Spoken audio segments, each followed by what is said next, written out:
We're live. But the bad weather isn't here yet. Dude, I got bad weather right now. It's not, okay, I don't want to, and hey, this is the pre-show, everybody, where we're talking about what we're going to do on the show.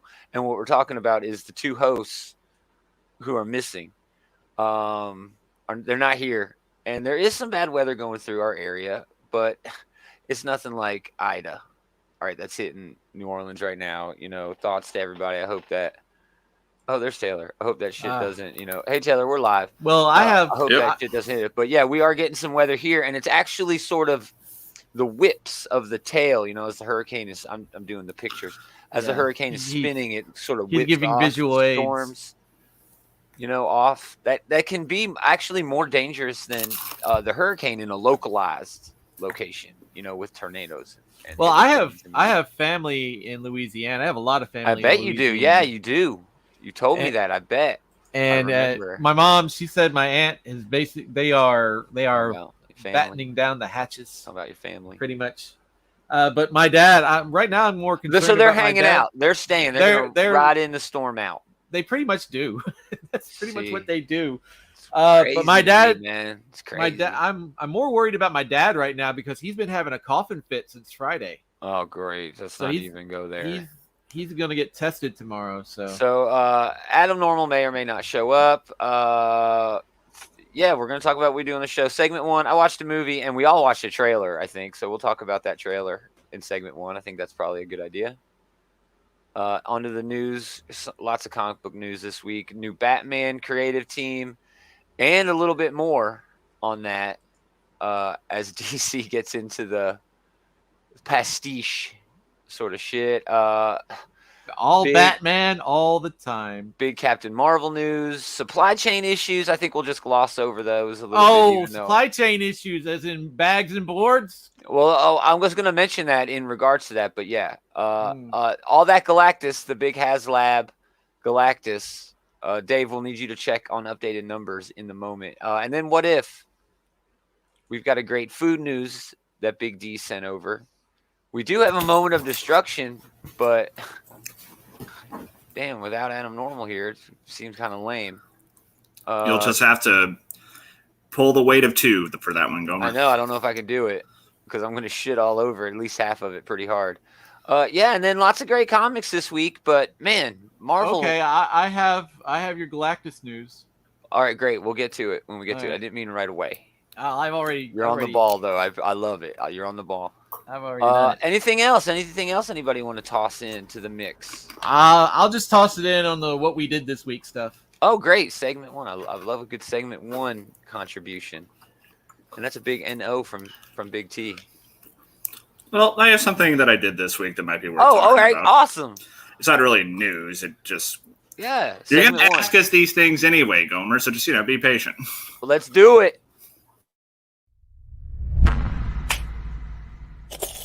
Oh, yeah. I love when Taylor bossing me around. He doesn't know it, but I do. I'm surrounded by assholes.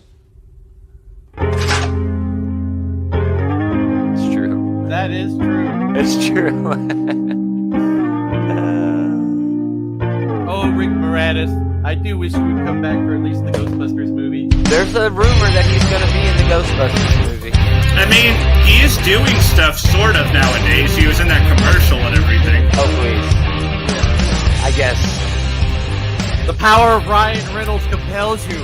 Right? Greetings, geeks. Welcome back. It's another episode of This Geek in Comics, Our Geekers Comic Book Shit Talk Show. Shit Talk Show! Gomer, A.K. David. Bringing that hair metal energy there, David. Yeah.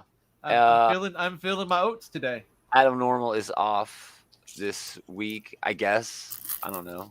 He's working. He's on special assignment. All love to him. He's probably got a power outage or something. Who knows? Anyway, segment 1 where we talk about cool stuff we did. I watched Cruella. It popped up on Disney Plus for free. Yeah, for really? Free. Dude, it was like kind of rad, dude. I mean, I had a really good time with this movie. It seems like the pipeline for these things is way faster than it used to be because this was in theaters definitely. Like a couple of months ago, and definitely. Well, I did watch Raya and the Last Dragon this week too. Yeah, I've seen that as well. I have seen that one. That one's really good. I think that one is like one of the best ones I've seen. I don't know about that. It was all right. In a while.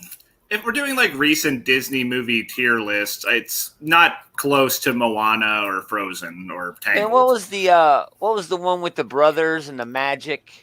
Oh, that was Onward. That's Pixar. That was dope. That was amazing. I love that one. Yeah, that movie was amazing. That's Pixar, so no, I count that different. Okay, that's fair. But yeah, that movie was basically the D&D send-up movie. So yeah, I was all here for that. There was also another one. I think it was Pixar too, about the merfolk. Oh, Luca. That was good. That was that's Pixar too. Yeah, that was pretty good. That was pretty good. We talked about it when it came out, but yeah, that was charming. Yeah, yeah, it was charming. But yeah, Cruella. We talked about how it was good, how they felt like kids. Oh, sure. Cruella was dope. It was great. I mean, sure, they took a villain and turned her into kind of an anti-hero, but Emma Stone alone is worth watching this damn movie. She's amazing. She's so great. But yeah, dope movie. Emma Stone, the new Glenn Close.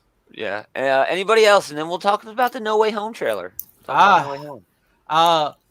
My BattleTech Clan Invasion Kickstarter finally finished itself. I got Wave 2 today. I was expecting it tomorrow, so I got it a day early. How you getting shit on Sundays? Yeah, it was FedEx, I guess. Wow, that's crazy. It showed up. It showed up. I went and did my stuff my usual stuff on Sunday. Come home and it was sitting on the doorstep. Awesome. So now you can play more games. Yeah, well, now I got some fun stuff, the really fun mechs to play with. More games, more mechs. Taylor, anything? Earlier today, I did go see Free Guy. Oh, the new Ryan Reynolds jam about the video game. What I'm hearing is the best video game movie to date. Arguably, Ryan Reynolds seems to have a touch for this because Detective Sonic. Pikachu wasn't bad either. I liked Sonic a lot. Sonic was pretty good. I mean, I like a lot, like way more than I should have. Lately, I haven't seen either Detective Pikachu or Sonic. So they're good. Detective Pikachu is good. I'm just not like a Pokemon guy. You know what I mean? I've never have been, but Sonic was dope, dude. Especially compared to like video game movies of the past, these are really knocking it out of the park. I mean, famously, video game movies are always dog shit. But even Mario, like Resident Evil, where there's a dozen of them, they're still just not very but good. Those Resident Evil movies, those are enjoyably bad. Exactly, they lean into it being like Sharknado.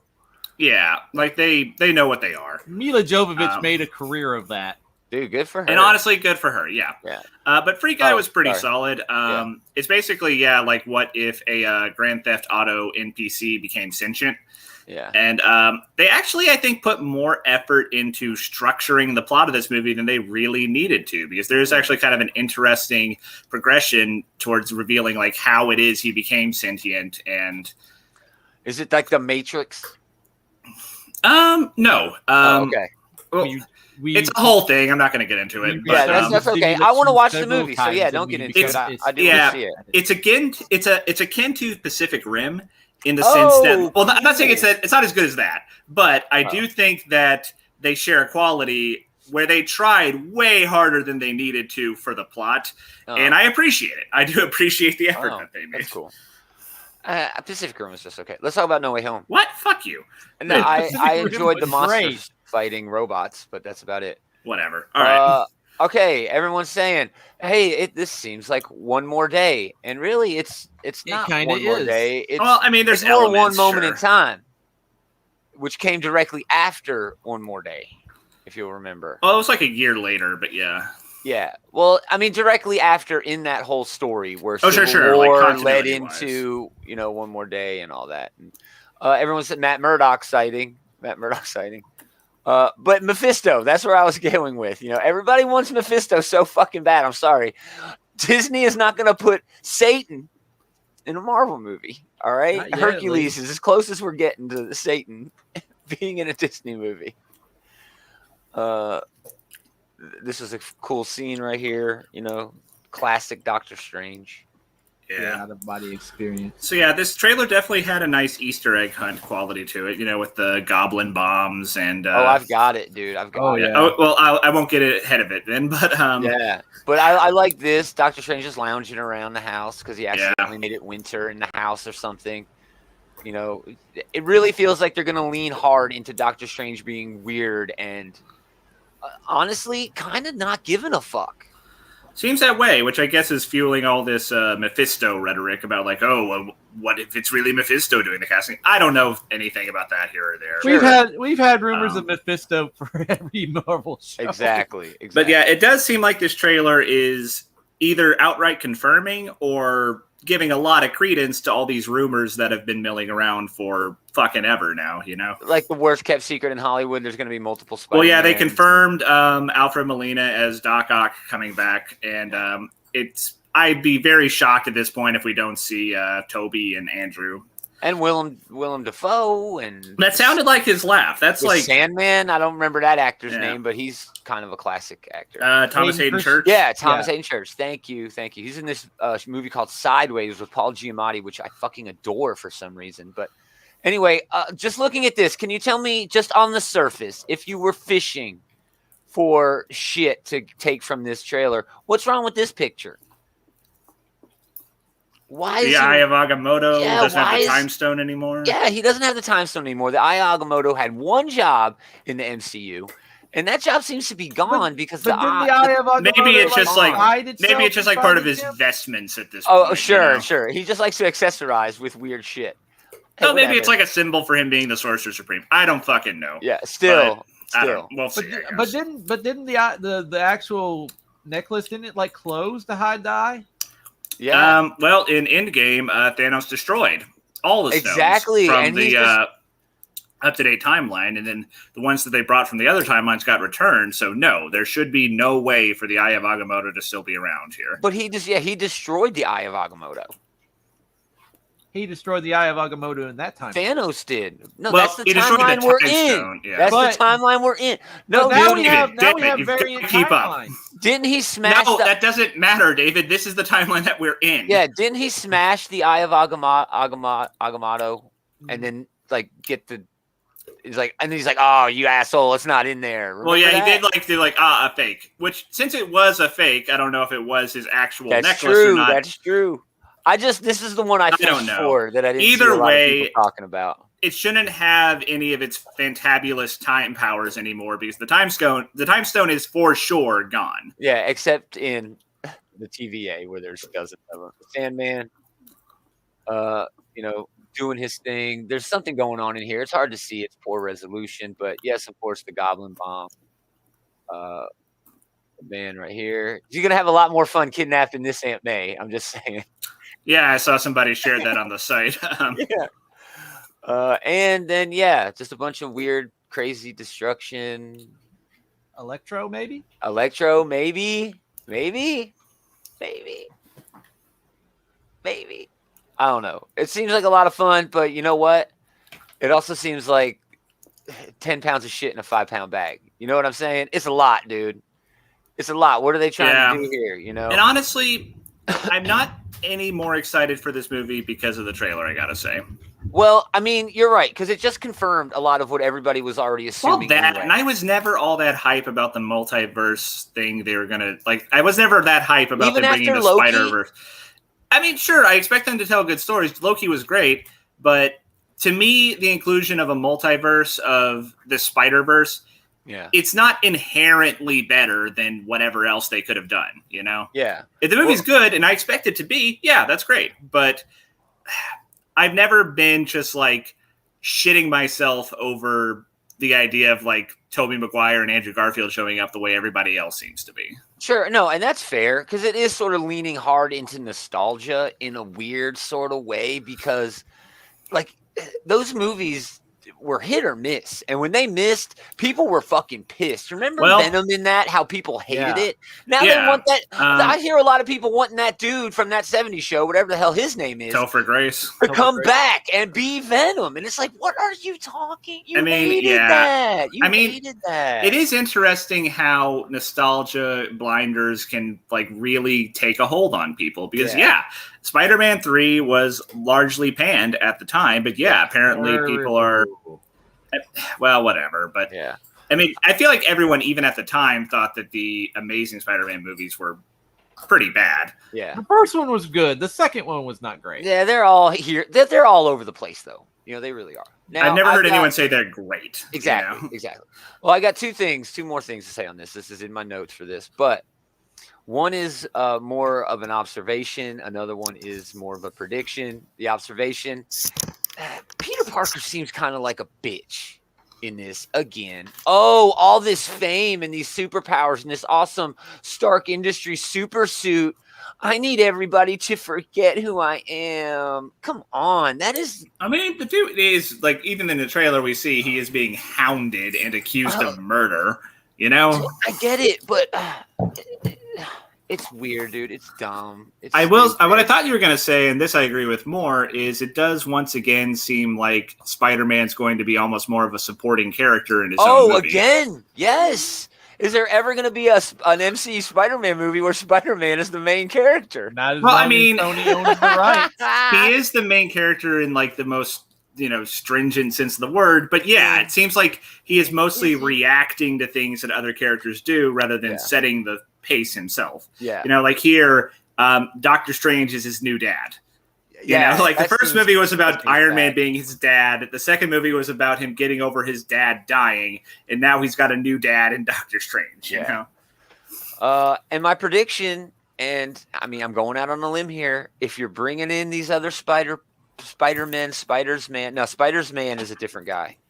One of my favorite Spider-Man, actually. But if you're bringing all these different characters from the multiverse in, dude, you've got to hit with the stinger, and you've got to bring in Miles. You've got to just fucking do it.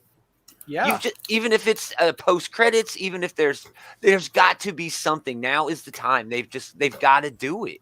Well, I've seen people point out though that this MCU Peter has already borrowed so heavily from Miles. What's even the point of doing Miles? Do new stuff. I think the MCU is that big and that diverse that yes, you can bring in Miles and have him do all Dude, there's so many stuff that they could still pull from. That's especially true. Now that there's a Spider-Verse.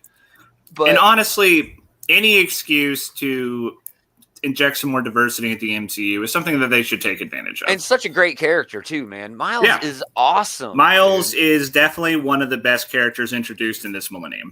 Yeah, for sure. All right, so I'm not really looking forward to this movie. I'm sure it'll be great, but it ranks up there with all the other Spider-Man movies. I mean, I look forward to every MCU movie. I'm sure I'm going to love it, but this trailer did not do anything to add or detract from that. Dave, final words on No Way Home. I'll probably see it. Great, that's riveting, compelling shit. Not more than once, maybe, but I'll probably see it. Let's do news.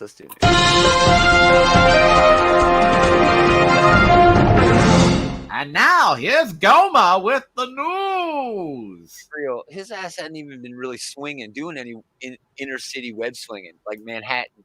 You know what I mean? He was scared to be on the Washington Monument. Bullshit, man. Anyway, moving on. Batman has a new creative team. That's right, Joshua Williamson. He tweeted it. I'm writing Batman! As Batman leaves Gotham, so he's moving Batman out of Gotham. I'm starting a new storyline called Abyss, which is going to introduce a new character. Yes, you heard it here first. A new character. I'm just saying that to be facetious. Oh, well, I mean, a new character. Hey, it is true that Tinian's run has kind of overwhelmed us with new characters. It's a chessboard of new characters, dude. It's crazy. Yeah, but that being said, I am looking forward to a changing of the guard here. Yeah. I mean, we say it week after week, but Tinian's run has been resoundingly mediocre. Agreed. 100%. The worst thing he's ever done as a writer, in my opinion. And that's saying a lot. And it's the most popular comic book in the world. You know what I mean? Yeah, I mean, it's hard to say. It's hard to be a comic book in DC. No, in the world. I feel like the most popular comic book in the world is always either going to be Batman, Spider-Man, or X-Men. No, it is. It is. And X-Men, not really anymore. Once they come back to the MCU, I'm sure they'll get a spike. But if Hoxpox can't sell them the way, Batman and Spider-Man always sells, then nothing is going to do it. But Jorge Molina is going to be the artist. Just a little background of me and Joshua Williamson. All right. In 2007, I picked up a book off the shelf on a whim. It's a Desperado was the publisher, Desperado Comics, and it was called Necessary Evil. It was sort of like a Hogwarts for villains where kids learn to go be villains. The art sucked. It was so inconsistent and so bad. The lettering had typos in it. And some of the balloons in like the last 2 issues would just be empty. You know what I mean? Like there was just nothing there. But there was something about the writer of that book, and the writer of that book was Joshua Williamson. So yeah, I've been a fan of his since I believe that is his very first, small publisher, that went to Diamond work. And yeah, dude, he's earned this.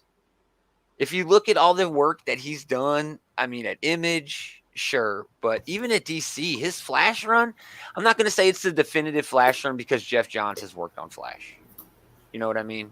It's really hard to do that. But his run at Flash is not something that you're going to forget, And I think him having Batman makes him the guy, especially with Tiny and leaving and doing his Substack thing. He's the guy now. I mean, at DC Comics, being the writer of Batman is very much a getting called up to the pros for a lot of comic book writers. And so, I have read it'll forever go in their line, Batman writer. Yeah. It will forever go in the parentheses after their name on anything they ever do ever again. Very true, yeah. And I don't know his body of work as well as you do, I would say, but I have read a few of his things, and I have liked what I've seen. Yeah. So, yeah, I am definitely looking forward to this new creative team. I am anxious to pick up Batman and be a little bit fresh. I have shat on Batman very hard for all kinds of reasons. He's a terrible hero. I practically dropped it. I think he's a terrible hero. I think he's just bad. Nightwing is the best Batman book I may have ever read. Outside of that, Tiny and Detective Comics run.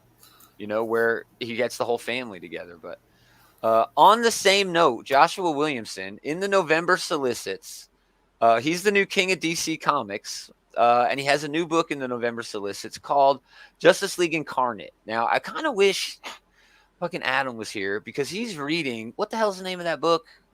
Frontier or some shit? Infinite Frontier? Yeah. Now, that's kind of like building this multiverse Justice League together, right? Now let me just say, haven't they tried doing this for years? I don't know. I mean, it's a book coming out. It's 40 pages, $5. It's a 5-issue mini, $6 cardstock variants. Joshua Williamson and Dennis Culver, with art by Andrea Brezen and Brandon Peterson. After Infinite Frontier, I had it fucking right here in my notes, dumbass. Defends the multiverse from Darkseid across infinite Earths, which I didn't think were a thing anymore at DC Comics. Anyway. It's hard to keep track, honestly. It is. But, yeah. So this, your guys are going to fucking love this. All right, remember this? The map of the multiverse? I actually have one of these. The comic shop that we all go to actually gave me the map of the multiverse that they had from DC Comics, which I have put away. So. I have that somewhere, too. Oh, great. Thanks. Quit trying to one-up me, Dave. Fuck you, man. I'm kidding. The one true dark side. The Superman of Earth 23 leads a team of superheroes from other worlds: Flashpoint Batman, China's Flash from Earth 0, Captain fucking Carrot from Earth 26, and the brand new superhero Dr. Multiverse from Earth. Was Dr. Multiverse the one there above Aquawoman there? I don't know. Like next to Flash and above Aquawoman? That was the one I did not recognize. I didn't recognize. Oh, this that person one here wearing the blue and things. Yeah, they have like a serrated spear thing. Yeah, I don't know who that is supposed to be. Anyway. Sorry, I cut you off midstream. Go ahead. I did, because this is the best part. Dr. Multiverse is from Earth 8. Earth 8 is the Marvel universe. It's their pastiche, right? So it's the Behemoth, David Dibble as the Behemoth, right? There's Wondijin, who is their Thor, Machine Head, Red Dragon, Bug, all these other, motherfuckers. So, yeah, they're basically just doing Heroes Reborn, kind of, in their own unique DC way. And I love this. I'm getting this. I can't help but have to see how they beat the shit out of the Marvel universe. I think that's wonderful. It seems like a fun idea. I'll definitely give it a check out for sure. Tit for tat, huh? And who doesn't love the whole idea of the multiverse? So anyway, moving on. All right, yeah, there's this Last of the Marvels event coming out. You guys heard of this? No, Kelly yeah, you have. Shut up, you have. I have not. The Last of the Marvels, where all David, the you ignorant different slut. Captains Marvel are getting together again. No, this is news to me. All right. Well, Marvel is set to come back in November with Captain Marvel number 34. Now, this has happened before. They've tricked us before, at least twice before. But yeah, they're saying that he's coming back. But it says, and perhaps even Marvel himself. So maybe this is, again, another bait and switch. For those of you who don't know, Marvel has been considered one of those characters in comics who cannot come back. It is not allowed. Uncle Ben, even though he's in Amazing Fantasy, but that's different. I mean, who are some others? There's Batman's parents. Gwen Stacy. Yeah. Although they tried that, and God, that sucked. She's still kind of back. Isn't she Gwen Poole or something? That's like a parallel universe Gwen. Yeah, that's a fair point. That multiverse stuff does not count. Yeah, it doesn't count because Batman's dad is back. We literally just got on the image a second ago. Him. Yeah. So yeah, that doesn't count. But for those who don't know, I don't know why you're listening to a comic book show, but it is in the 90s. Marvel got cancer and died, and it was like a huge deal because cancer was just coming into like the zeitgeist, in a weird sort of way. You know what I mean? It was like a big deal because like we didn't talk about it. It was like this old stigma. The C word, the big C, people still, have problems with it. But this was a big deal. He came back once as as like a weird clone. No, a Skrull. He was a Skrull in the Secret Invasion. Yeah, that was the thing. Captain Marvel was a Skrull.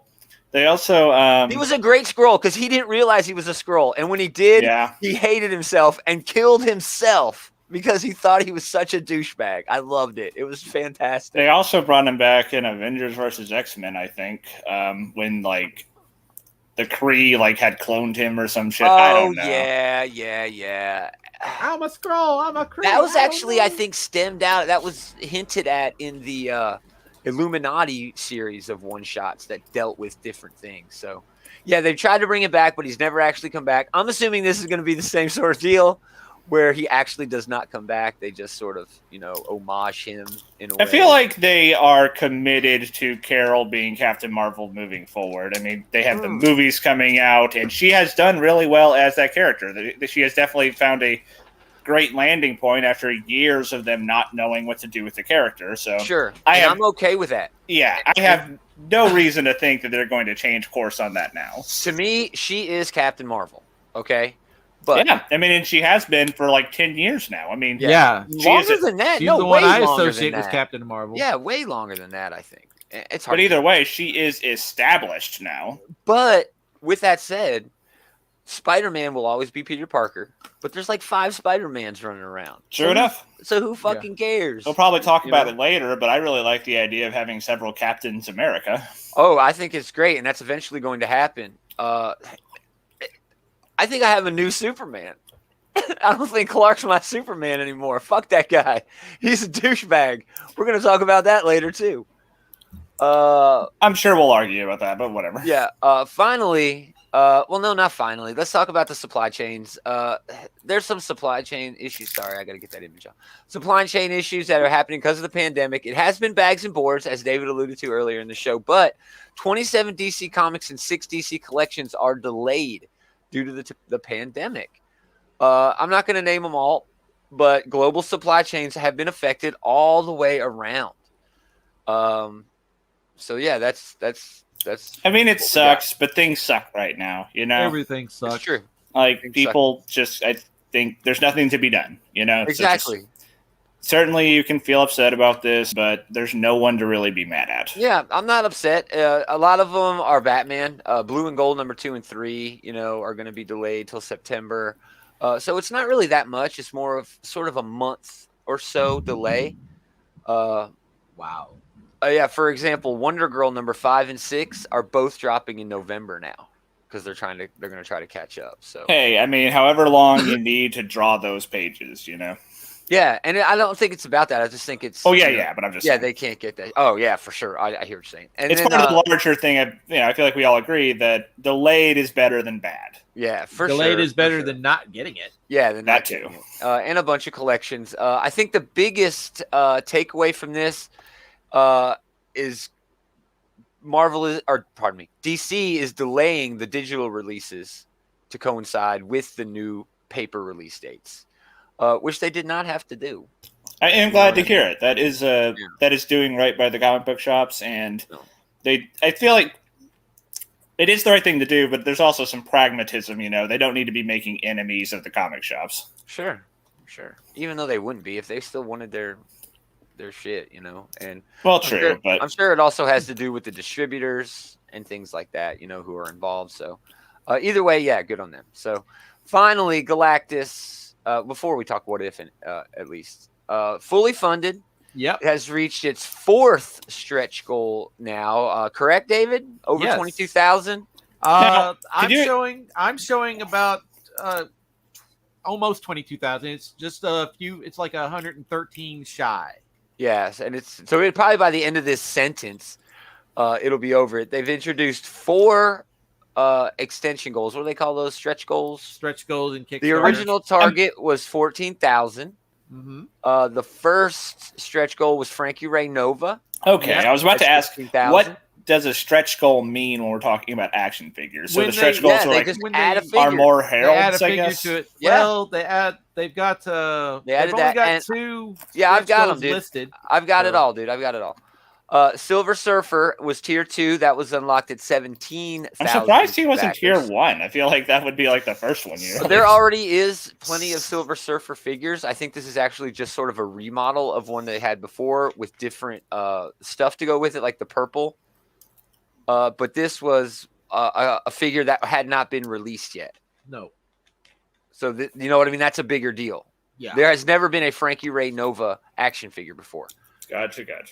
So that makes it a bigger deal. So, and then just recently, like over the weekend, the Morg figure, one of the more underrated heralds, Galactus, after getting screwed out of planets by some of his heralds, who had consciousness, had a conscience on each of them. This dude did like a Thanos on his planet, and Galactus respected that. He's like, yeah, I need someone, who's an asshole. So yeah, that was unlocked at 20,000. And then, man, the Doctor Doom faceplate is going to be released at 22,000 backers. Oh hell! This happened This happened in an old school comic, but it happened again more recently in 2-in-1. I think that's 2018 by Chip Zdarsky. Yeah, that's fun, dude. That's fun. Everybody. Shit, I might have to jump in on this train then. It's $400. And you I have don't know if I got 400 for it, but man, You that is have to cool do- as hell. And you'd have to get in the next day. Yeah, you have to get in. Ah, it's over in the next day. 11:59 on August 30th. Yeah, you got to get in the next 24 hours. So, but yeah, now they might add another stretch goal, which would be just fucking amazing. So you're really getting a lot for your money here, considering that originally you were only getting a dope ass, 3 foot tall Galactus. Yeah, 3 extra figures now, and this cool Doom. Man, that is rad, man. That is pretty cool. That is rad. They may People- actually hit it. People hate it. I just refreshed it. So yeah, there might be another stretch goal announced by the time we get done with this, but I can't see them going past.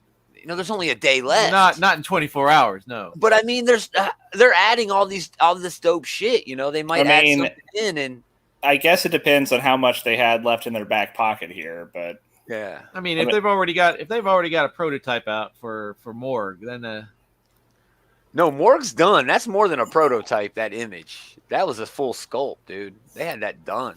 they may have had Painted him and ready to shit go like that. for. They may have had him ready to go for another line, and we're going to throw him in here. Exactly, and I wouldn't put it past them at all. I also would not put it past them selling those figures, the Frankie Ray and the Morg, again at a later time, just with different shit. You know what I mean? Different peripherals or something. Anyway, final bit of news before we get into the food news and stuff like that. What if Hank Pym went full psycho?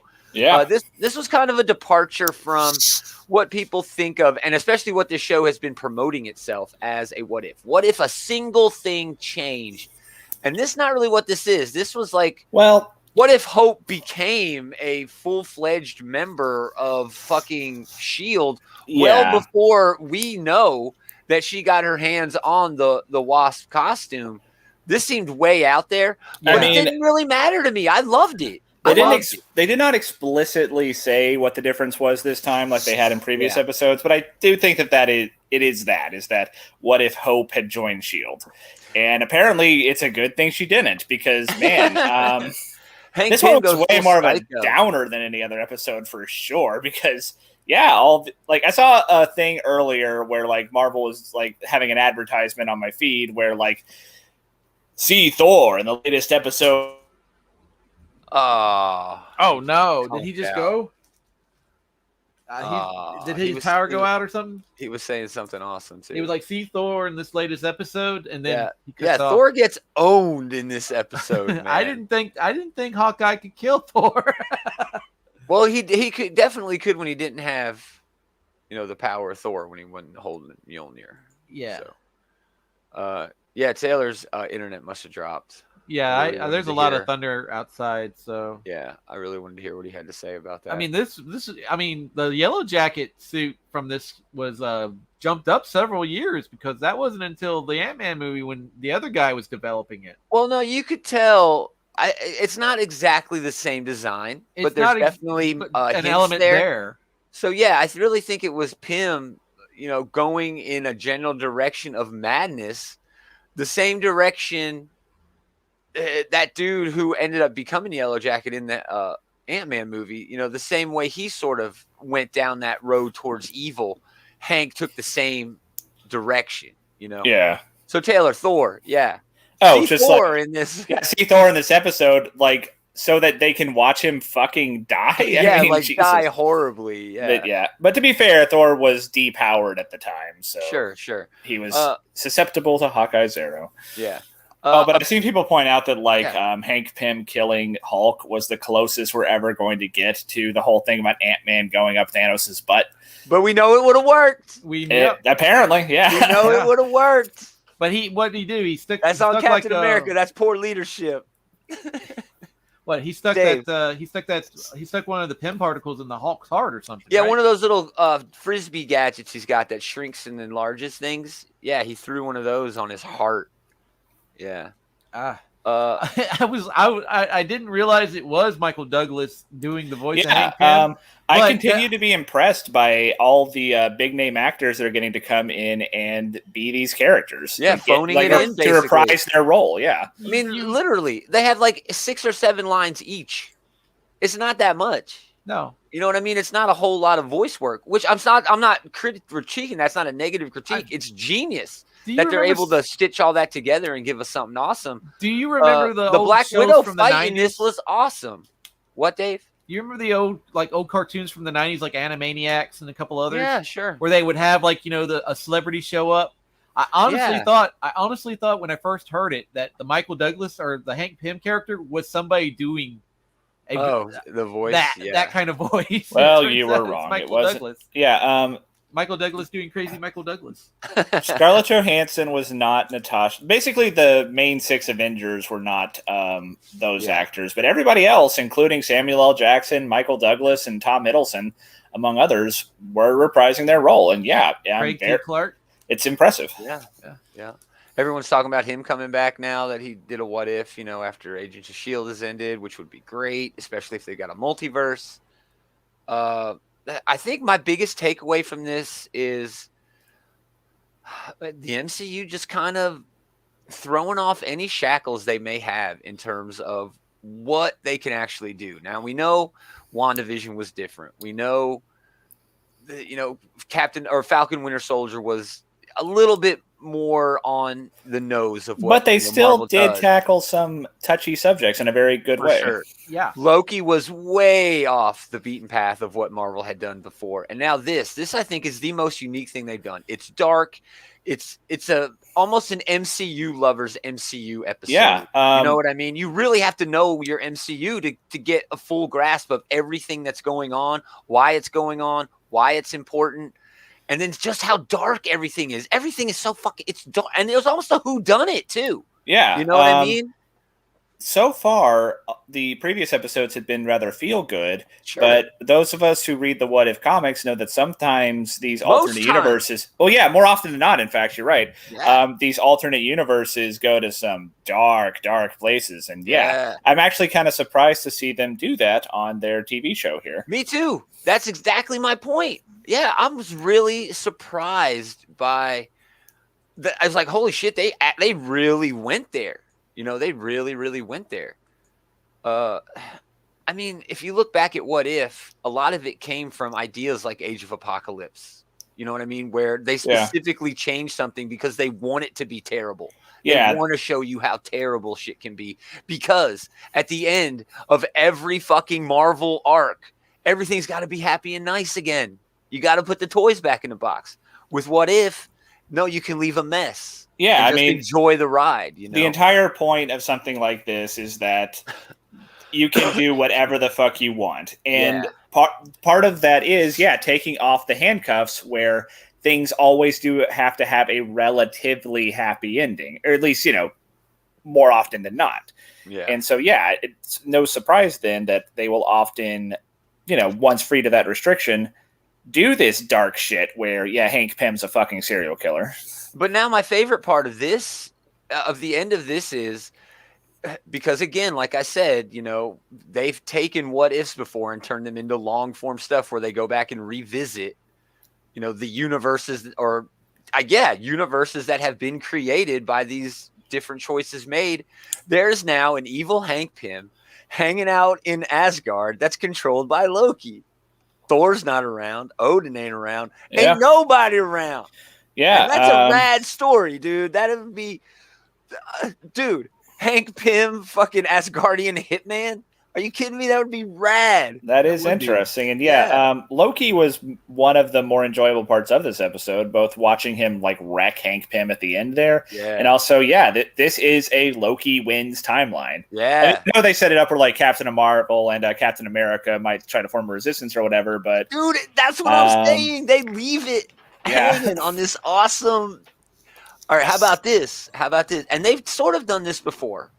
MCU storylines, they've put them into the comics. Most of the time, prequels or not even adaptations, just like go-alongs almost, where you read the story along with what's going on. It adds a little bit to it, but nothing important. I think this is a great opportunity for Marvel to have an entire line of What If based on the MCU. Take that twist. Everybody loves What If. Lean into it hard with the comics. It seems like low-hanging fruit to me. It seems like low-hanging fruit for the comics. I want to be at all surprised. I mean, they already have the trademark and the ability to do this whenever they want, basically. Exactly. So make it an internet only, an online only sort of thing. Put it on Disney Plus as a motion comic. They are spoiled for choices. I know, dude. That's my point. Yeah, that's a big deal, And then there's, DC. Anyway, Dave, What If? Loved it, hated it. What do you think about the series overall? You've thoroughly seen them all, right? Enjoying it. Good. Out of all of us, I think you're the animation guy. Yeah.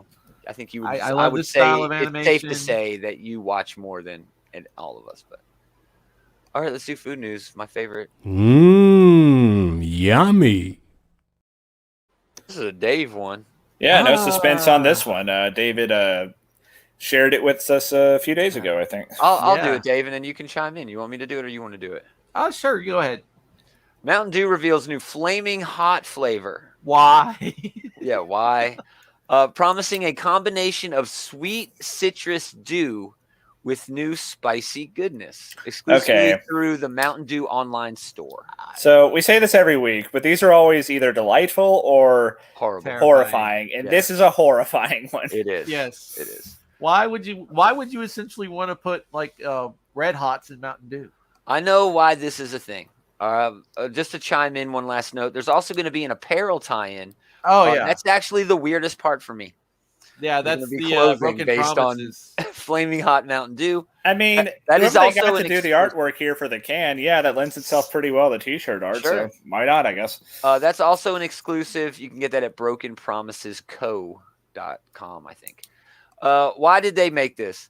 What is Mountain Dew? What was the original purpose of Mountain Dew? Do you guys know? That was to be mixed with alcohol. There you go. It was, yeah. They will mix fucking anything with alcohol nowadays. And that's what this is for. They're also going to get in on some of those gamers, who have adopted Mountain Dew as gaming fuel. But they have a whole brand of gaming fuel. Okay, so when you have spicy, tongue burning things, like you counteract that by drinking something. That's now the drink itself, is doing that, and it has citrus in there. So if you wanted to take a swig of milk, that's just asking for trouble later on. I think you're gonna die. That shit separates once it's all settled. It's not gonna work. Yeah. So that's disgusting. Dave will get some and try it. I don't know if I will get any of that. It's Dave, online. you have committed. You're the one who brought. You got to buy it online. It's probably pre-sold out. No, it's not. So I don't know if it's sold out or not. It doesn't go on sale until the 4th of September. Dude, he was giving you an out, and you didn't take it. Yeah, let's buy some. Let's throw in. Let's do an IOD just for. We will skip the comics until next week for sure. But Renegade Con 2021 is underway right now in digital format, all online. Hasbro has announced, again, low-hanging fruit, it seems, for the company that literally owns Wizards of the Coast. It took them, 30 fucking years to mix Magic and Dungeons & Dragons. Seriously? Yeah. Dumb. But there is going to be a Transformers, role-playing game. What?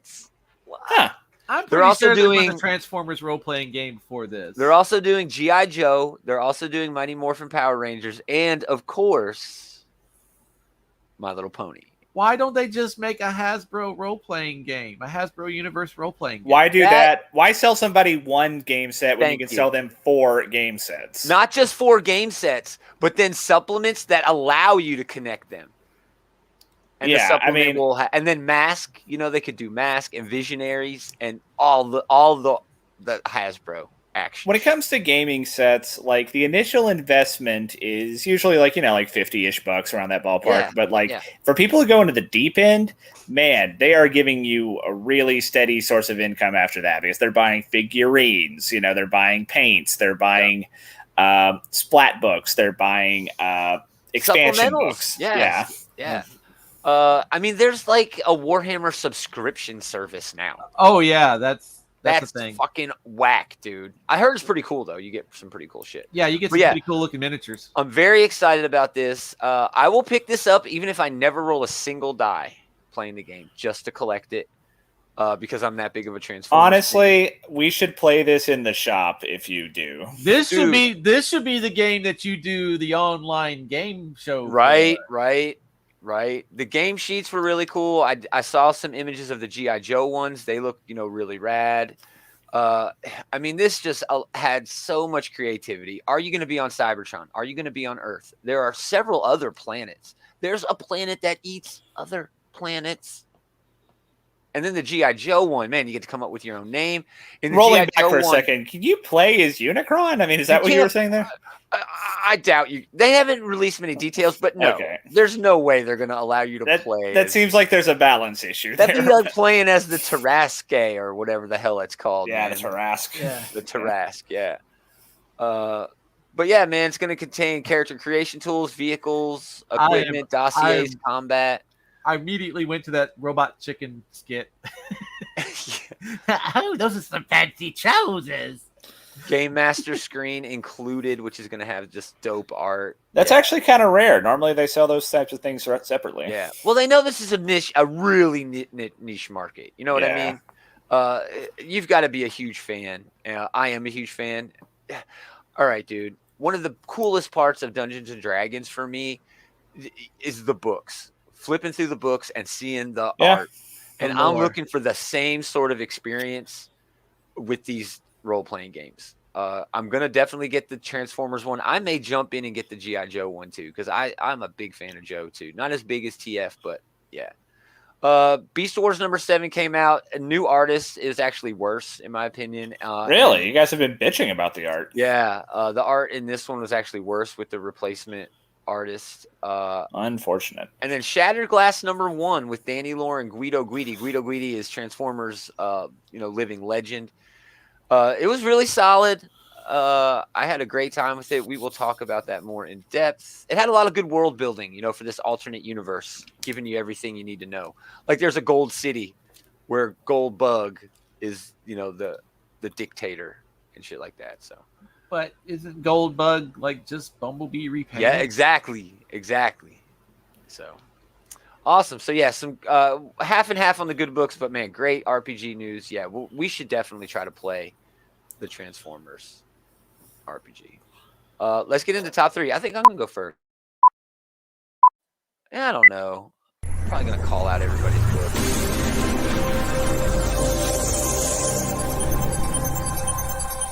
Yeah, I'll go first because Taylor will finish up, and it's gonna be a unique week. I think we're all gonna have different shit. There's lots of great stuff from Image this week. Department of Truth, Ice Cream Man 25. Made in Korea was dope. We might Made in Korea was dope. Old Guard Tales Through Time was great. That Texas Blood was awesome. King Spawn #1 was actually not terrible at all, and I'm not even a Spawn fan. But the big 2 had all my 3 this week, except for my honorable mention. My honorable mention is probably one Dave has on his top 3. It was called Echolands. Yeah, that's actually in my honorable mentions. #1. Oh, good. So this is an honorable mention. It's J.H. Williams and Hayden Blackman. Dave Stewart's helping out with the art.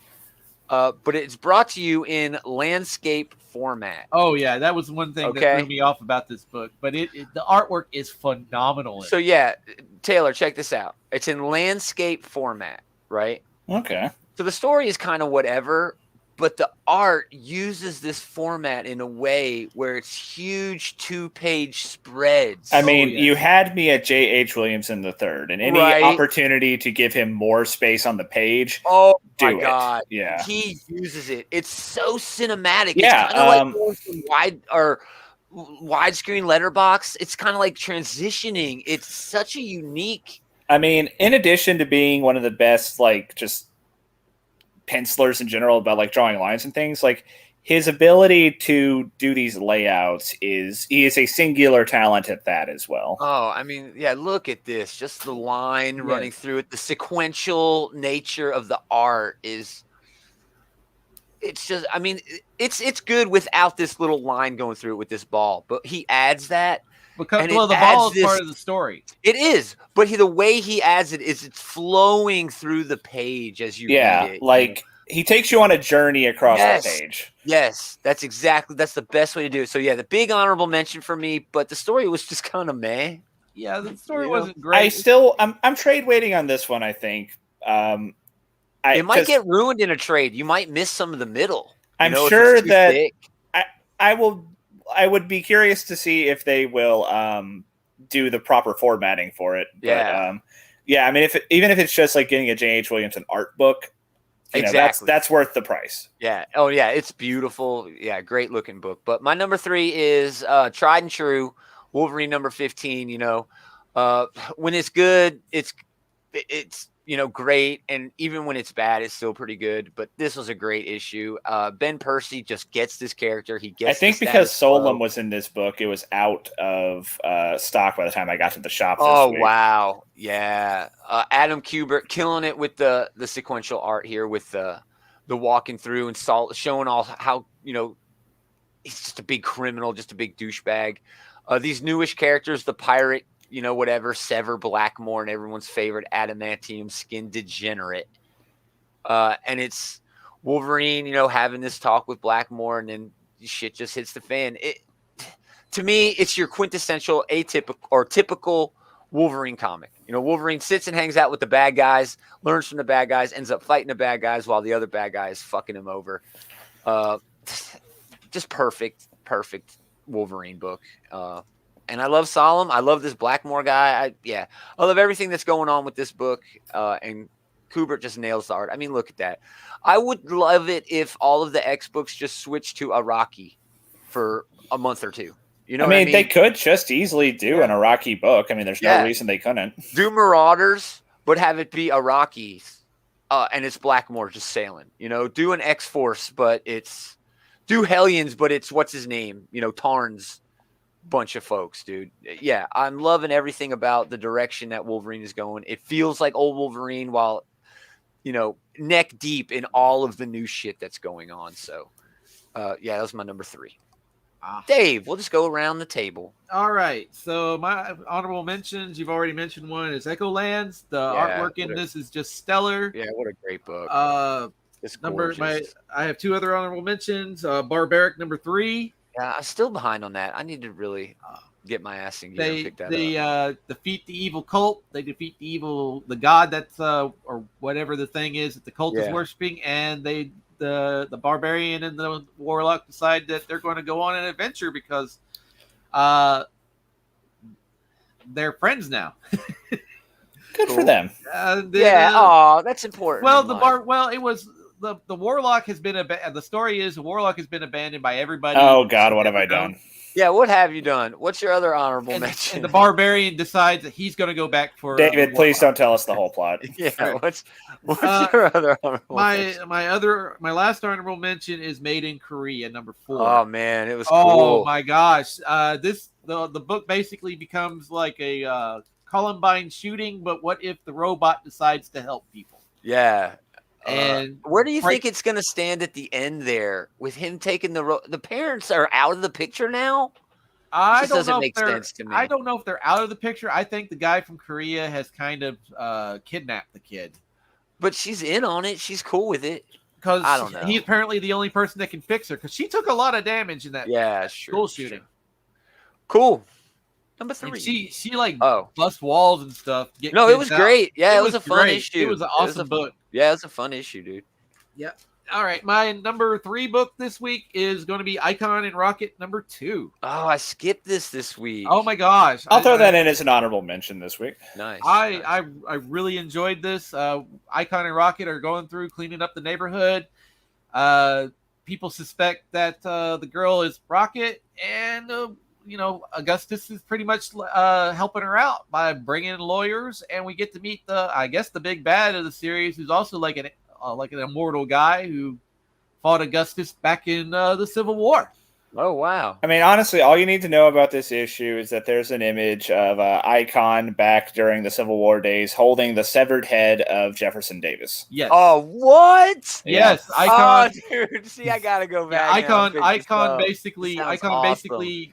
remembers who he is during the Civil War and decides that he's going to free a plantation. The Confederacy doesn't take kindly to it. Icon goes to war with the Confederacy. That's dope. And that ends with he ends the Confederacy essentially. One issue I had though is they hadn't even costumed up at the end of the last issue, but they're already like in the full swing of it in this issue, and I feel like I missed an issue I thought I had when I was reading through it. There might have been like that time elapsed to kind of give you an idea that they really went to work out that. Sure, but it feels odd that like we didn't see like the moment, hey, let's start doing this. We just skipped to like they've been doing this for a minute. Yeah, I mean you're not wrong. It can be jarring, but I'd have to read it. I get the choice because it's a way of doing things, You see that all the time. Yeah, that's it wasn't that big of a deal, but like as I was reading through the first part of this issue, I had to go back and look at the number on the front again to be like, did I miss an issue? I thought I didn't. That's awesome. All right, moving on to Taylor. Honorable mentions. Number 3. Icon and Rocket, I'll throw in for an honorable mention. I will also do an honorable mention for Superman, Son of Kal-El. Oh, we will definitely be talking about that book in a little bit. Yeah, I figured it would be on your top 3, and it was almost in my top 3 here. The main reason it's not is because there's not a lot going on necessarily yet. It still feels like John is like gearing up to do big things, but he still hasn't quite started doing big things yet. The conversation he had with his dad. That's all. That was lovely. That was a great moment. That was one of the best, dude. That might be one of the best moments I've ever had reading Superman. Tom Taylor has a great talent for writing character moments, and this was one where John is like being told by his dad, "You can be better than me." Like the greatest hero who ever lived is telling John, "You have it in you to do so much more than I can do," and it was a beautiful moment. Yeah.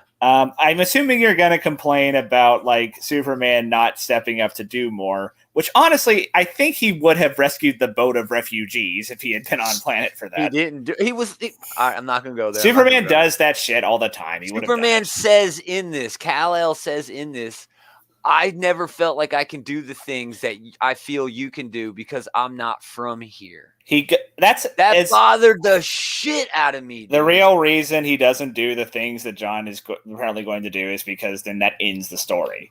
You're not wrong. But that bothered the shit out of me. If you have to come up with an in-universe reason for Superman not... Okay, so Superman is not saying, I'm not going to go rescue that boat full of refugees. You're right. He's saying, I'm not going to burn the system to the ground and build up something better. And I'm not suggesting that that's even what... I don't know what he was telling John to do. And that's the main reason why. Yeah, that is probably the main reason why this was out of my top 3 is because we still don't know exactly what John is going to do.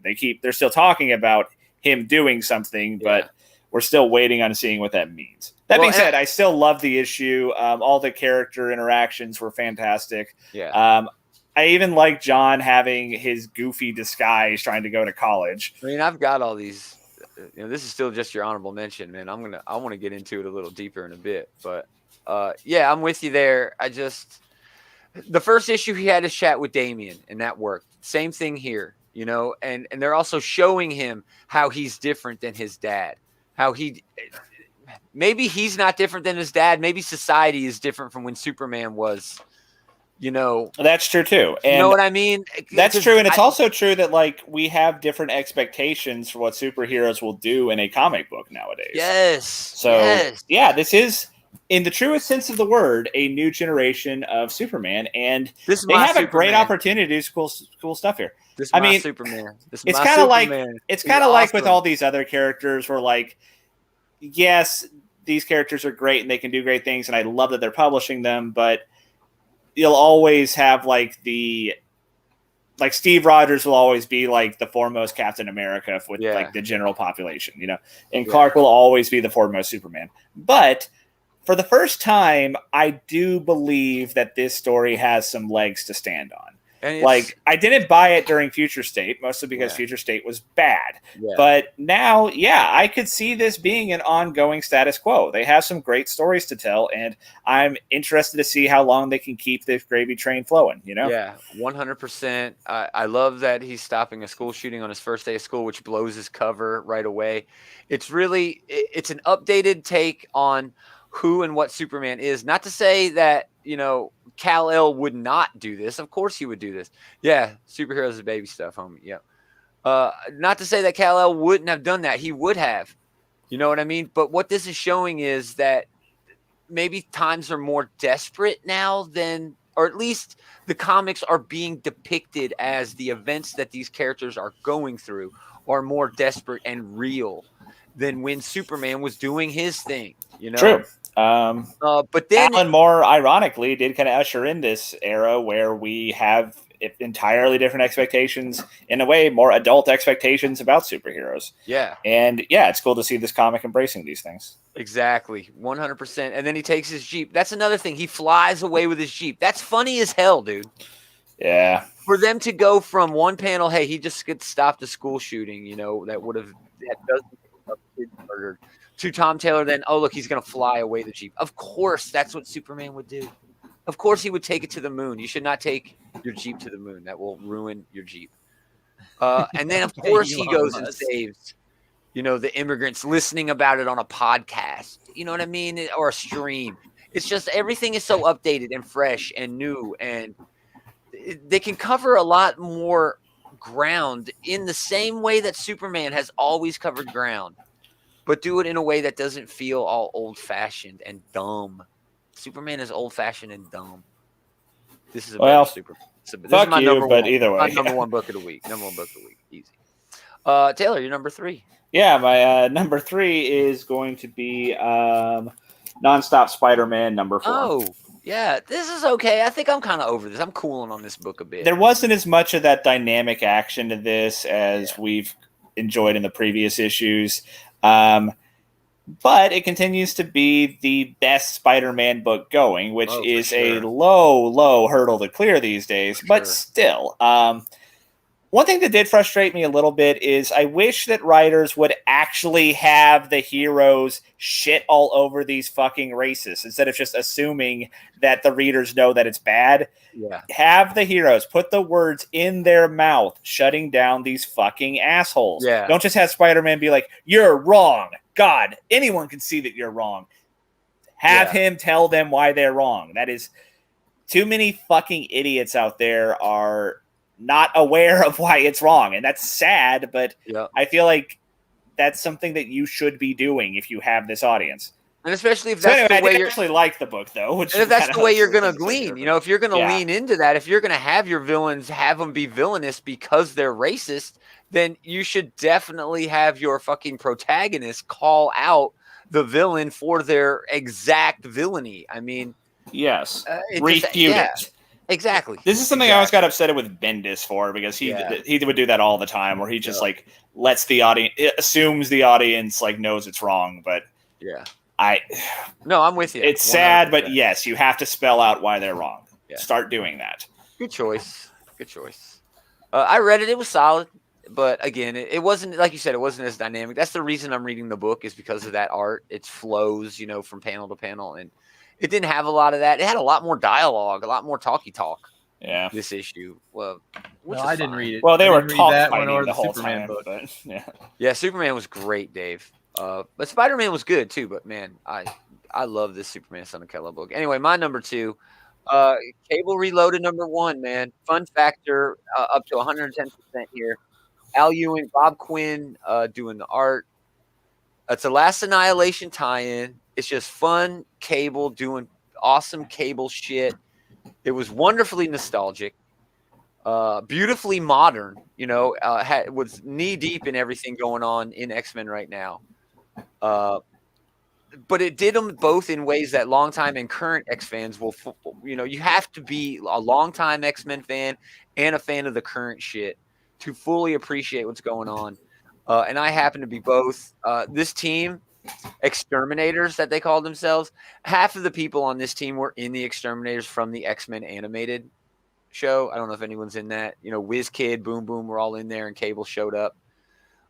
It was also throwback because the Exterminators was a name that the first X Factor team took when they were sort of out of names in this weird kind of jokey way, but it ended up the Exterminators were also villains. It was kind of weird, but X-Force is already taken, and that's Cable's team. And that's what this felt like. It felt like old school X-Force still doing their space shit. And then it had all this cool break world shit in it. We haven't heard anything really from that outside of Brand just mentioning it since Joss Whedon, if we're even allowed to mention his astonishing run anymore since he's been canceled, but I don't know. I mean, he has been canceled, but that astonishing run is really good. If you can separate the art from the artist there. Every time. I'm not gonna let some asshole ruin shit for me. Yeah, I mean, that's still one of my favorite X-Men runs ever. So good. This page was a pinup page. You had to hold the comic sideways, which was fun. And then a big giant bullet made out of Mysterium that they're gonna shoot from this big ass break world gun that they stole. Because basically that's what this currency. Yeah. What? They're using a big Mysterium bullet to stop Dormammu. Yeah, and it was all Rocket's plan. It had this great moment where Cable was giving Rocket all these mad props for shit that he hadn't done yet. And that's the basis of Cable. He's able to tell the future. My favorite Cable book outside of, I think, probably original X-Force stuff is Cable and Deadpool. And that was one of the reasons he hung out with Deadpool, because he knew Deadpool was going to be a badass, and save the universe. And he did, a bunch of times in different stories, but I don't know. This was a great book. Because of The Last Annihilation, because of the modern nature of it, the nostalgia nature, it just had all the stuff going for it. Al Ewing, you can't really, hit with that every time. So, yeah, there you go. You read this, Taylor, right? Because it was a Last Annihilation tie-in. No, I completely overlooked this one. I should. Oh, it was good, dude. It was rad. It was fun. I think I saw Cable and I don't give a shit about Cable, but I didn't even notice there was a Last Annihilation thing. So well, now you know that's really all you need to know. They got a big bullet of Mysterium and a big gun to shoot it. Remember the gun from Astonishing X-Men that they used to shoot the bullet moon that Kitty gun stopped? thing? Yeah, yeah, that Kitty stopped. Remember that? Yeah, they're using that plan to blow up Dormammu. That's their plan, or maybe one of those planets that he's using. They didn't really get into specifics. They're just using this. I could see Abigail Brand just blowing up one of the planets he needs in order to do the thing he needs to do. For sure. She would do that. She definitely would. So, yeah, that was a great read. Dave, number 2. My number 2 is Amazing Fantasy number 2. It was solid. It kind of expanded on that universe or this world that they've gone to a little bit more. We know that there are different factions, and each of them are vying for power, and there's another force that is essentially working to make sure that a war comes. I think it's really building off of a lot of fantasy tropes, like the princess who doesn't want to be a princess. You know what I mean? And the Captain America is like John Carter of Mars kind of character. Almost, essentially that. Peter Parker is I guess Tarzan in a way. Yeah, in a weird way, sure. Yeah.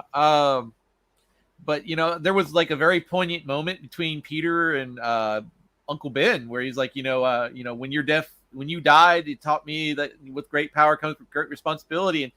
And Uncle Ben cuts him off and is like, if I hadn't let you run around, maybe I wouldn't die. I worry about your Aunt May. And now both of you and I are here in hell with no way of getting out. Yeah, I'm not really leaning into that whole hell thing yet. Carrie Andrews hasn't really, pulled that over. If that's what it really was, I don't think they would have had that be the stinger at the end of the first issue. Exactly. I don't think it's that, but I just think that Uncle Ben is more upset that Peter is doing things that did something that got himself killed with his superpowers. This issue was kind of all over the place. It was. But you're right. It did do a lot of world building. It did help us understand who these factions are, as well as sort of our heroes' places in them. I think that's the most important part. But then the series all seems to kind of still hinge itself on these, I don't know. I'm still not exactly sure, because the stinger at the end of this is Storm shows up somehow, and she's going to be. I didn't think that was Storm. Storm. That's straight up Storm. Who else could it be? It looked like a chibi version of Storm. It's some version of Storm. I think it's supposed to be sort of like a fantasy, dwarf version, or maybe it's the ex-toddler version of Storm or something. This doesn't feel like it's in any sort of any continuity. This feels like it's its own Elseworlds thing, and that's fine. But it's pulling from these fantasy universes in ways that are not readily apparent to me. And I think maybe I'm missing some of that. Like the John Carter from Mars thing, that's my favorite thing. What Captain America is going through, because immediately, of course, this is John Carter from Mars, or, showing up, or maybe you're Flash Gordon or something like that. But I mean, ultimately, you are here for Barbarian Captain America. Exactly. That is why you are picking up. I got the first issue because it had Captain America on a fucking Manticore. Yes. On the cover. Yeah. The Black Widow story where she's supposed to be the princess to reunite. You're here for all of us. That's kind of cool. That digs into a lot of fantasy tropes. I'm not really quite sure what Spider-Man's fantasy trope is in this. With his Uncle Ben dead. I mean, King Arthur, maybe? I mean, maybe. I'm thinking of, what's that one? The old European one. Beowulf? Is it maybe some Beowulf in there? There's a lot going on, dude. Carrie Andrews may actually be writing over my head, but Taylor's right. The main reason to pick this up is that dope art. It's dope. It's so good. Great. They're riding dragons and shit in this. Yeah. Yeah. So the fantasy angle is definitely there. So good choice though. I read it. It was good. Thank you. Taylor, number 2. My number 2 this week is going to be United States of Captain America, number 3. Oh, That's wow. my number 1. Oh, wow. Cool. Yeah, I don't have any images of this. Go ahead. We'll start positive. Mostly this is here because of the message, because of the concept. I love this idea of Captain America is not like someone who represents like a government. Captain America is not someone who represents even necessarily a country, but he does represent ideals, and he represents, they say very explicitly here, the people themselves. And I do love the idea of all these different groups taking ownership of it. No, Yeah. like I guess you could say appropriating, but like making It's it not their own. appropriating. It's not appropriating because they're making it their own. It is their own. It's inherently their own, and I think that's the message of this. Everyone is Captain America because you're an American, right? But Yeah. Steve Rogers stands for that ideal, and what this book is doing is introducing other versions of Captain America, including the mainstream versions that we all know, who also represent America. And that includes the fucking villain. Yeah. You know what I'm saying? Well, I mean, it could very well be that she is in this book because she does represent this dark undercurrent that we are having to grapple with right the fuck now. Exactly. This is a timely book. This is a relevant book, and I think it has important things to say. Now, the dialogue can be at times a little like, hokey, for lack of a better term. It feels more traditional. It feels like this is yeah. Like this written for everyone and not your normal Steve Rogers reader. Yeah, this is a book that I think would have been more at home in a previous generation of comics, maybe. Or at least as far as like the way it's being told. But the message itself is very modern. And yeah, so for sure. That is the thing I like the most about this. It's not really my place to say like how authentic a lot of this is, but as far as I can tell, they are bringing in people who are trying to make it as authentic as they possibly can. Yes. They do mention in this book that they do give a special thanks to the people who consulted them on what imagery and what story beats they should be including in the story, Yeah, I that's what I appreciate most about this series is the attention to detail that is going into the message surrounding the book. But I do have a problem with the follow through. Like you said, a lot of the dialogue is kind of hokey. The art, in my opinion, failed in a couple of parts here. It felt like Dale Eaglesham was rushed in a lot of spots. Yeah, I don't know. That's the main thing that keeps that at my number 1 this week is because, without a doubt. Yeah. There were times where I had to look over something twice to tell what was really happening here. Also, I thought it was kind of weird how, like, in the lead-in part where, like, they're talking about what happened last time, they were like... a bunch. Well, no, they mentioned that, like, okay, so the bad guys are definitely Speed Demon and Cynthia, now going by Superior. And then, like, at the beginning of this issue, a few pages in, like, do you think that's Speed Demon and Cynthia? I thought we already established that. What the hell? Yeah, and the way they're traveling. Speedster, it's definitely not Quicksilver. And they also skipped some of the story of the road trip, They definitely, like... They only have, like, 5 issues to tell. I get it. They could have made it longer. That's a conscious... decision. Well, that's something that I do want to say here is that I do hope that this idea is not a one and done.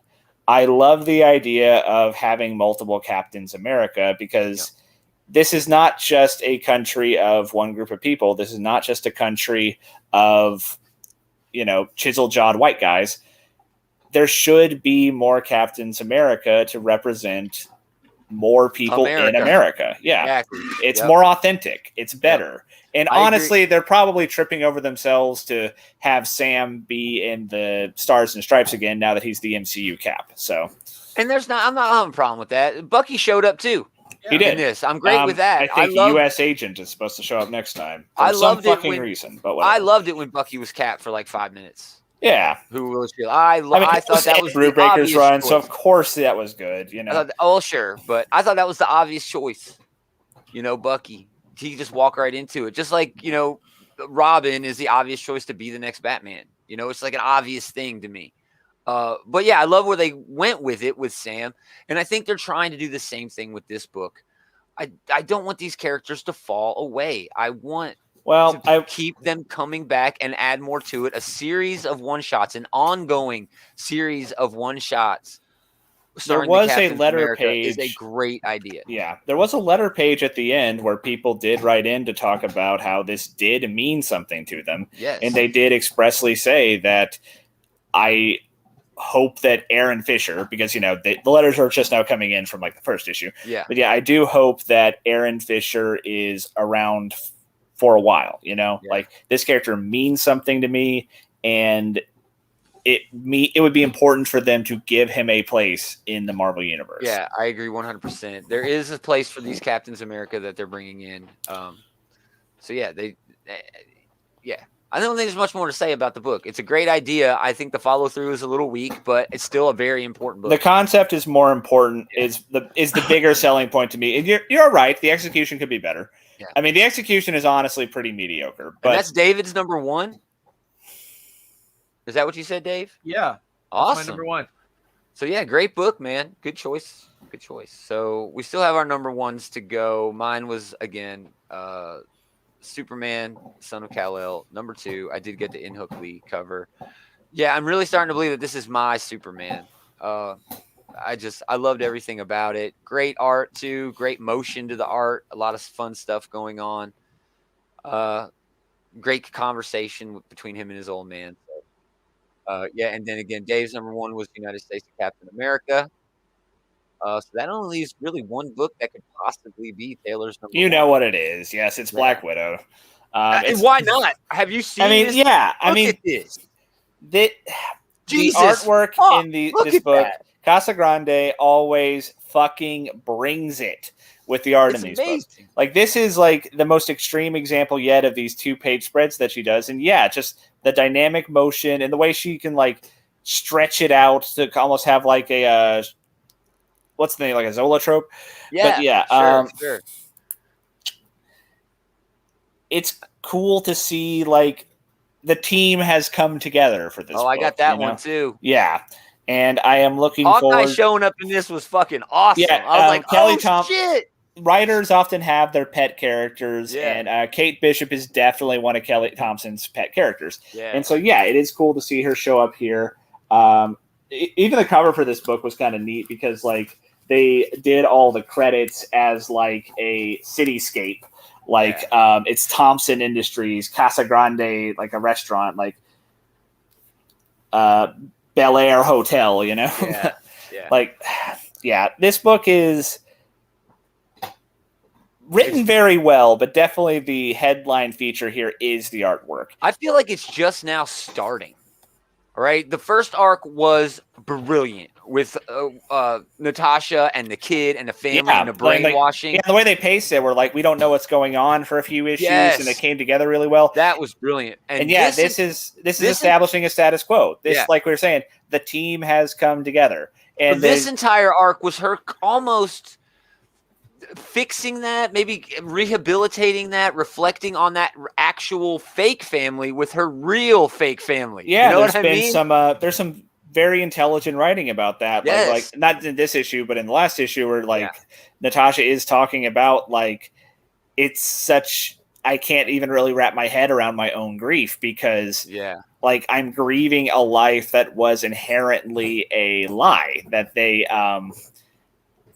manufactured for me, but it was still real to me, and so I still feel this sense of loss. And they're doing really smart stuff with it. These characters, especially Spider-Girl and Hawkeye, there are really fun. And this new girl seems kind of interesting. She's still the new exploring girl. her She's a powers. brand new character. I was about to ask, who is that? I don't her even name remember. is Lucy. She doesn't, Yeah, as far as I'm Lucy. aware, she does not have a superhero name yet. I'm sure they'll get on that soon. She just now basically got her powers this issue. I mean, she Yes. had powers, but they didn't know if she had powers or if Yeah. she was just going to like explode randomly. Yeah, like at she's some had these point. lightning powers, but they were definitely going to kill her. Yeah. And now it seems like they've stabilized it, but she has to live with never being. She has like the rogue thing going on where she can never touch somebody, have intimate contact with them again. Yeah. So yeah, it feels like this series is just now really getting started with this team. Yeah, and it's very exciting to see just these 5 ladies kicking ass. It's gonna be awesome. Yeah, especially with this art team, dude.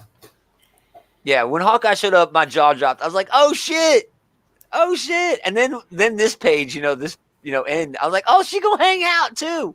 She's not just here for a minute." So I mean, and look at this. I mean, geez, look at that. I mean, even with that Echo Lands, there's another good 2-page spread with Spider-Girl on top, Yelena in the middle, and I think Natasha at the bottom, where like you go across the page and like watch their fight scene too. Oh, That's yes. a really good one too. Yeah. But I mean, if you had to do a display of every cool bit of artwork in this book, we would be here for hours. Oh, there's one where it's just is it Arachnia they calling her? Arachne, I think. Arachne. Keep calling her Spider Girl. Arachne, I think, is her not proper Spider name. Girl though. I think that's somebody different. There's too many damn spider people. I mean, but anyway, by her name, Arana. I think. Arana. That's right. Aranya. I think it's a Latina name. But anyway, it's her and Kate like standing back to back, and it's just one full page, and it's rad, dude. Yeah, this is a great book. It's always a great book, though. It's like Immortal Hulk. You could always have it, and Taylor always does. Yes. Okay, so I when am guilty. Good, it's good. You should. If it's consistently good, I will consistently pick it. Dude, and no one is going to argue if you pick a book that has this in it. This is amazing. I do recognize that it makes my picks a little boring week in and week out, but hey. It's like when Saga starts coming back, you're gonna have Saga on your fucking. I'm gonna have Saga. No, because I only get that in trade, so you will be spared from that. Shit, I might start throwing that on my list every week, man. I love that book. Anyway, that's a wrap. That's all of our books. Some great books this week, but man, pound for pound, really Image, dude, had just so many books, but they're all just books that are great all the time, So it's kind of like Black Widow for me. It's hard for me to pick those out, from my top. So anyway, thanks for hanging out, everybody. We appreciate it. Go over to outrightgeeker.com. You'll find links for all the different shit we got going on, different social media pages, friends and pals like the Comic Book Bullies and Patreons and places you can buy swag. Oh, there's an audio version of the show now that you can go and grab. So woo-hoo, I can listen to it at work. Yep, all kinds of awesomeness going on over there. Come back tomorrow. We talked about comics in the last segment. We're going to talk about next week's comics. Actually, like tomorrow night's comics in tomorrow night's show. So come back for that. Hopefully, Adam will be around for that. I don't know what happened to him tonight. I'm sure he's fine. Anyway, keep coming back the rest of the week. Comic Book Bullies will be on tonight if the weather holds up. Yeah, if Leroy holds up, he's actually in the central south area of Mississippi, so he's in for it. He's riding the storm out. So that'll be on tonight. We got Big Willie doing shit all throughout the week. So, yeah, keep coming back. Thanks to everybody for listening, but most of all, thanks to these jokers for hanging out with this joker. Always a pleasure. We're going to do it again next time. Same geek time, same geek channel.